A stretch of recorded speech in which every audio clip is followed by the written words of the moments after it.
Now, what's going to drive us into this underclass structure? First of all, are the legacies of slavery and Jim Crowism. We're still bearing the burdens and the scars. They were never corrected. That's one of the failings of our leadership in this country. They had the nerve, the audacity to let black folks suffer for 460 years. And at the end of the civil rights movement, rather than going back and saying, let's find out what has happened to black folk for 460 years. Have they been psychologically, emotionally, politically, educationally damaged? Nobody spent 1 minute of time trying to figure out what had happened to black folk over all that period of time. So in the course of the civil rights movement, at the end of it, they say, well, let's pretend that nothing has happened to them, that they were not injured, they were not hurt. And now let's go seek integration and pretend that we're all equal.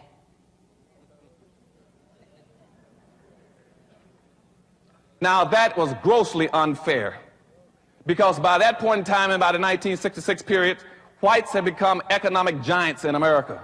They owned and controlled everything at that point in time. Black folk didn't own anything. Whites controlled almost 100% of all the wealth, the income, the privileges, the businesses, the resources, and all levels of government.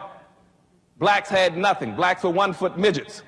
And they allowed us then to use integration to walk from our communities, from our ghettos, over in their communities, totally disarmed, not understanding anything, blind, naked, and then saying that you can go and compete. Compete with what? And that's what the whole thing will be about this morning. You got to change the way you're seeing and thinking and behaving. Why? Because I said we've been locked into an underclass structure, because we got two major problems in America. One problem is that maldistribution of wealth and resources I told you about that's in South African America, where whites own and control everything. That's your number one problem. The second problem we're going to talk about this morning is the inappropriate behavior pattern of black folk. Those are the only two problems you have. I don't care what anybody else talks about in America. It's not worthwhile wasting your time. The problem in America is not drug abuse, crime, low-income housing, public housing, food stamps, welfare, teenage pregnancy. Those are symptoms of a problem. The symptoms are the fact that you don't own and control anything to run you and control your lives. That's the problem.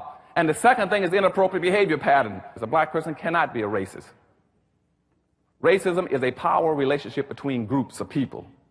That's all it is.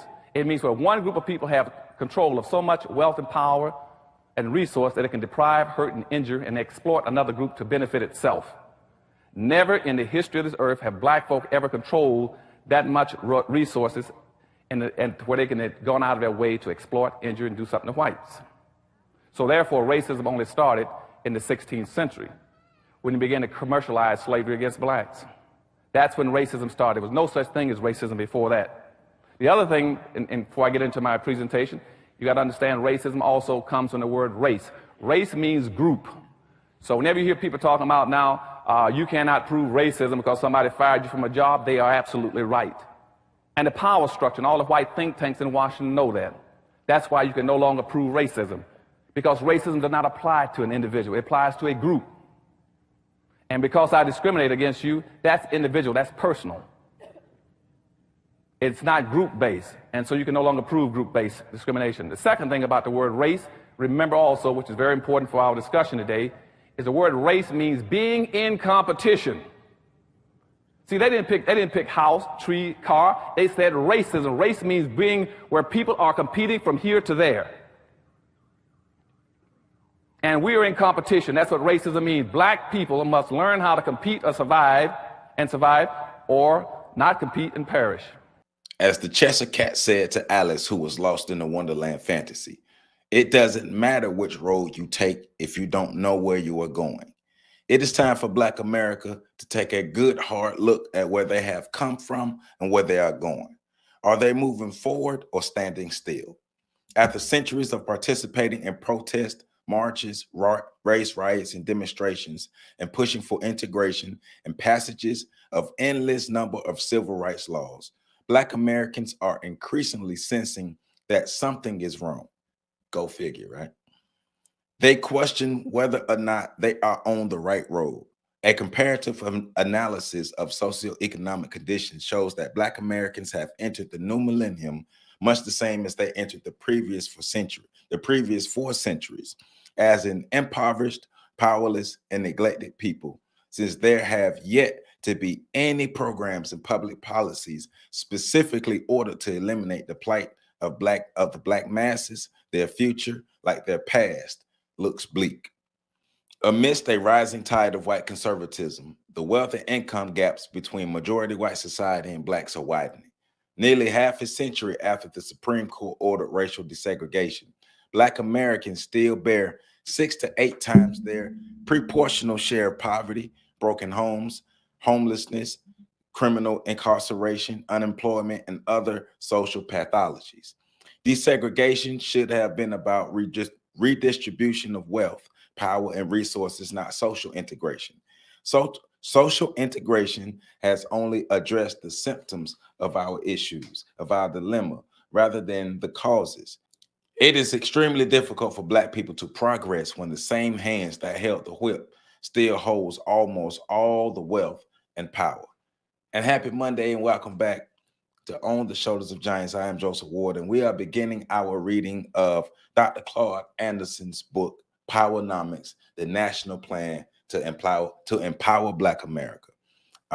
We just completed our reading of Neely Fuller's The Compensatory Code. Good book. Go get it, go get it, go get it.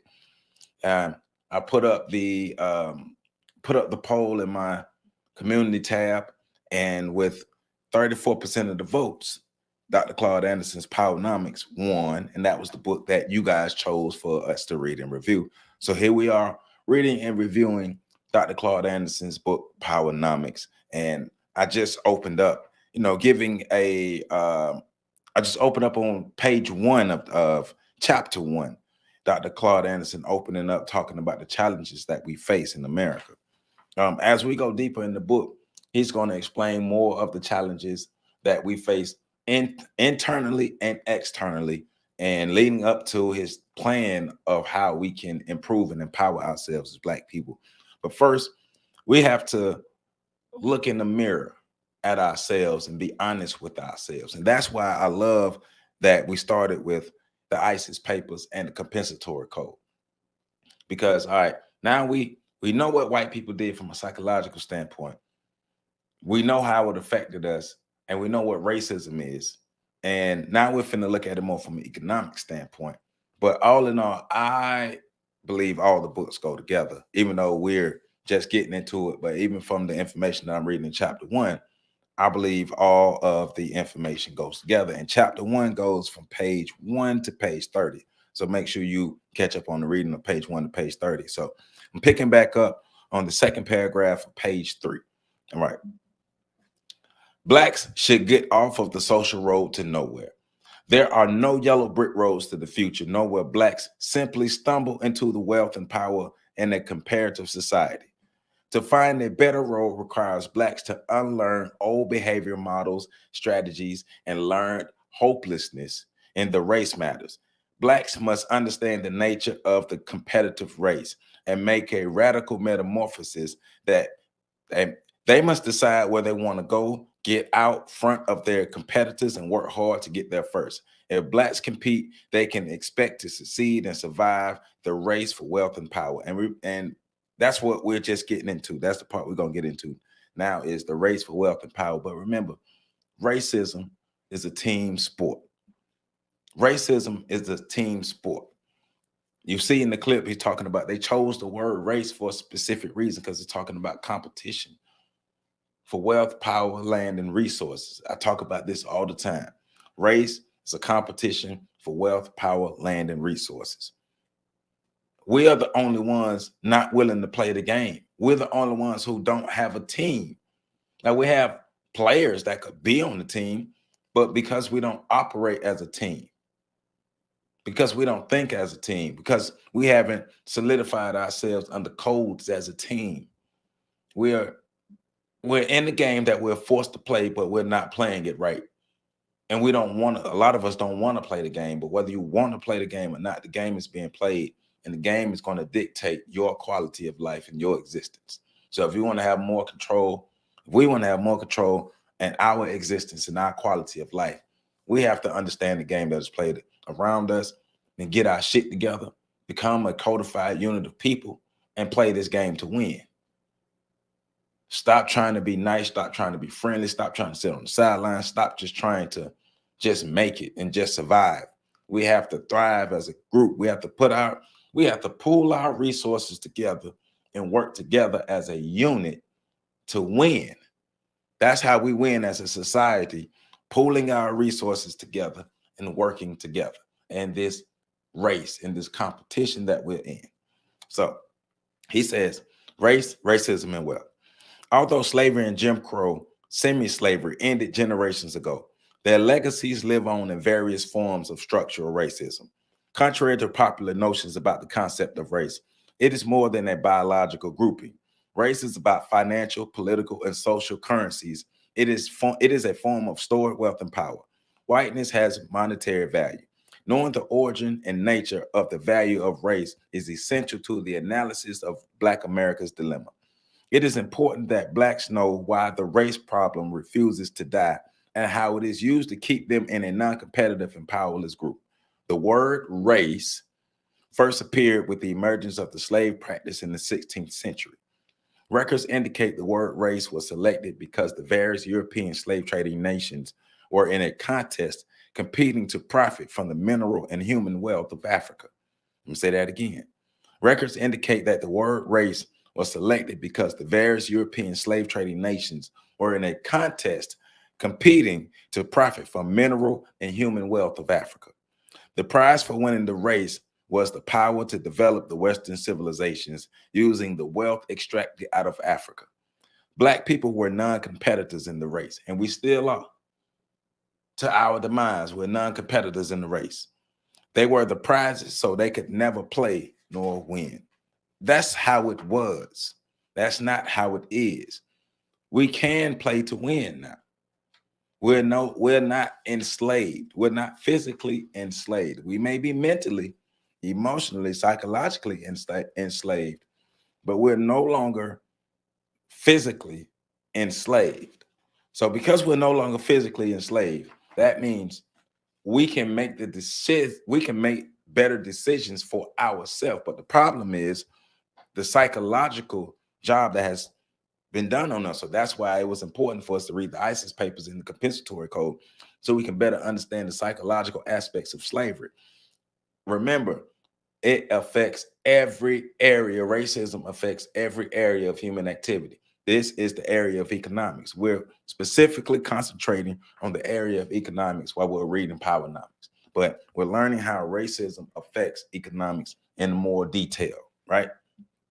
So Blacks are the only group of people forced to practice capitalism without capital in the richest, most capitalistic nation on earth. That's a powerful statement. Once again, we're at the chessboard. We're on our side of the chessboard. We have Uno cards in our hands turned backwards, attempting to play the game of chess. And we don't even have the correct pieces to play the game of chess. Now, if we reevaluate everything that we're doing, everything that we've done up to this point, has it helped us or hurt us? Did we get tangible outcomes or did we get figurative outcomes or just conceptual outcomes? Have we actually progressed as a people, or have individuals have had certain levels of progress? The latter is true. Individuals, Black individuals have had certain degrees of progress. But how has that enhanced the whole? Racism is a team sport. As long as we're not playing racism, playing the game as a team, we're going to lose. We're going to be the model minorities that we were intended to be. Remember, we were brought here to be workers. We were brought here to be labor. We were brought here as capital. We were brought here as a resource.